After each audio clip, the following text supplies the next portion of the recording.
Menteri Keuangan Sri Mulyani Indrawati memastikan anggaran pendapatan dan belanja negara 2025 akan dikelola dengan hati-hati, termasuk penarikan utang untuk pembiayaan APBN.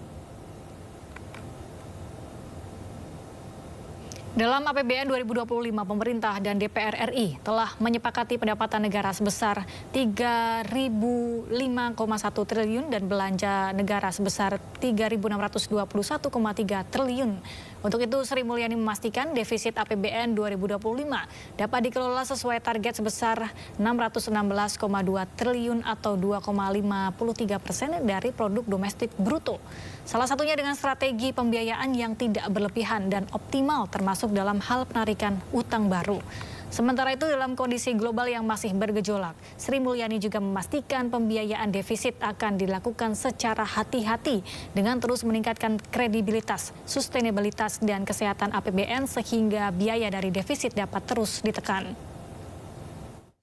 APBN 2025 dirancang dengan defisit sebesar 616,2 triliun rupiah atau 2,53% dari PDB.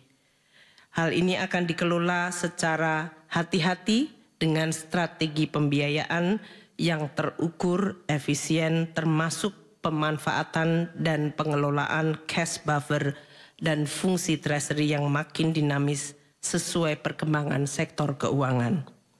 Bapak Presiden yang kami hormati. Kementerian Energi dan Sumber Daya Mineral menargetkan 5,5 juta rumah tangga akan tersambung jaringan gas bumi di tahun 2030.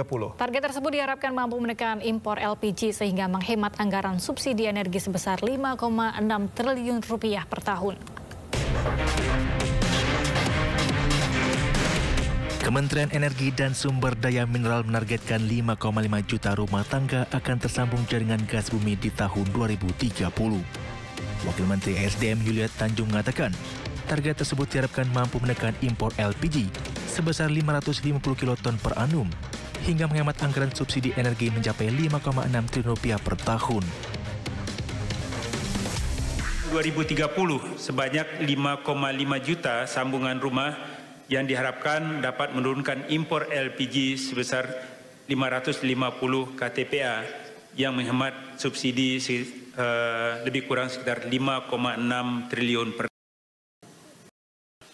Prioritas gas domestik dilakukan dengan integrasi pipa sepanjang Sumatera dan integrasi Sumatera Jawa. Hal ini dilakukan untuk menyalurkan potensi gas bumi dari wilayah kerja Agung dan wilayah kerja Andaman Aceh untuk dimanfaatkan di seluruh area pengembangan untuk hilirisasi baik di Jawa maupun di Sumatera. Integrasi pipa gas dari Sumatera ke Jawa dilakukan. Wakil Menteri SDM mengungkapkan hingga September 2024 tercatat sudah sebanyak 703.000 rumah tangga yang tersambung jaringan gas dengan pembiayaan APBN, serta 400.000 rumah tangga tersambung jaringan gas dengan pembiayaan non-APBN. Menurut Wamen SDM, pembangunan pipa gas bumi memberikan berbagai manfaat. Di antaranya mendukung harga gas yang lebih terjangkau dengan tol fee yang lebih rendah.